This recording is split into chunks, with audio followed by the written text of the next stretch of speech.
Төрийн нарийн бичгийн дарга очроод жүжигчин Ундрмаа хүлээн авч уулзан нийгмийн сайн сайхны төлөө сэтгэл зүрхээ зориулж гэрэлгийгээтэй санаачлаг гарган итгэлийн танхим төслөө амжилттай хэрэгжүүлснийг нь үнэлэн талархал илэрхийлээд эрүүл мэндийн яамны хүнд дүрмжлэлийг гартуулж өглөө.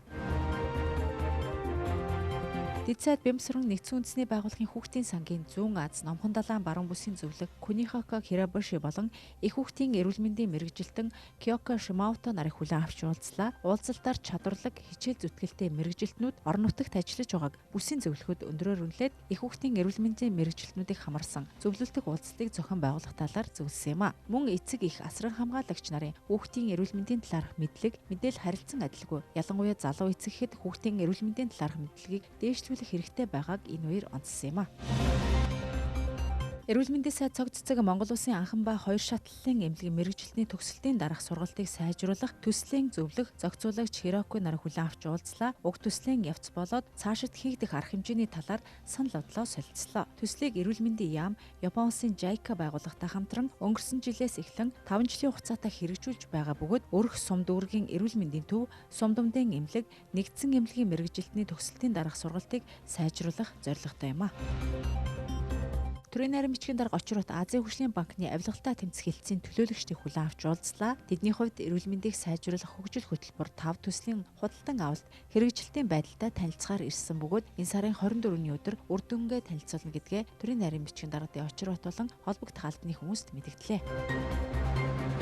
Өнгөрсөн 7 хоногт нэгдсэн үндэсний байгууллагаас дэлхийн хүн амын байдлын тайланг танилцууллаа. Энэ жил тайланг 10 настай охидын асуудлыг онцолж, энэхүү шийдвэрлэх насандаа байгаа охидоос бидний ирээдүй хэрхэн хамаарах талаар мэдээлэл хийсэн юм а. Энэ арга хэмжээнд дэд сайд Бямсран оролцож үг хэллээ. Тэрээр энэхүү шийдвэрлэх насан дээр яваа охидоос ирээдүй маань хэрхэн хамаарах вэ хэмээх өнөөдөр 10 настай охидын ирээдүйд хөрөнгө оруулахыг уриалсан энэ удаагийн сэдв маш чухал гэдгийг онцлсан юм а.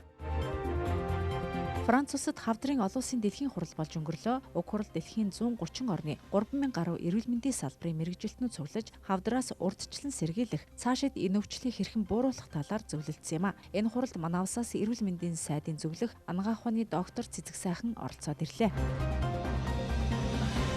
Дэд сайд Бямсран Америкийн нэгдсэн улсаас Монгол улс суугаа элчин сайдын яамны дэд тэргүүн Мануэль Микларыг хүлээн авч уулзав. Уулзалтаар цаашид хоёр талын хамтын ажиллагааны хүрээнд хүүхэд залуучуудын эрүүл мэндийн боловсролыг дээшлүүлэх, эрүүл амьдралын хэв маяг, зан үйлийг төлөвшүүлэх чиглэлээр энх тайвны корпустай хамтран ажиллах, хамтын ажиллагааны санал бичгийг шинжлэх асуудлаар ярилцлаа. Мөн агаарын богтлын эрүүл мэндийн нөлөөллийг судлах, хамтарсан судалгаа явуулах, халдвар төвчний тандал судалгааны чиглэлээр эрдэм шинжилгээ, судалгаа хийх, лабораторийн чадварыг сайжруулах тал дээр хамтран ажиллах хүсэлтэй байгаагаа дэд сайд Бямсран уламжлалаа.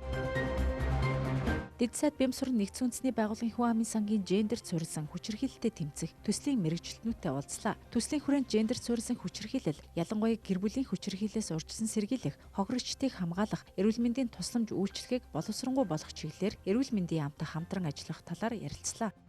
Дэлхийн эрүүл мэндийн байгууллагатай хамтран орон нутгийн тогтолцоог бэхжүүлэхэд хэнийг ч орхитуулахгүй байх хандлагыг хэрэглэх сэдвт сургалт өнгөрсөн 7 хоногийн амралтын өдрүүдэд болж өнгөрлөө.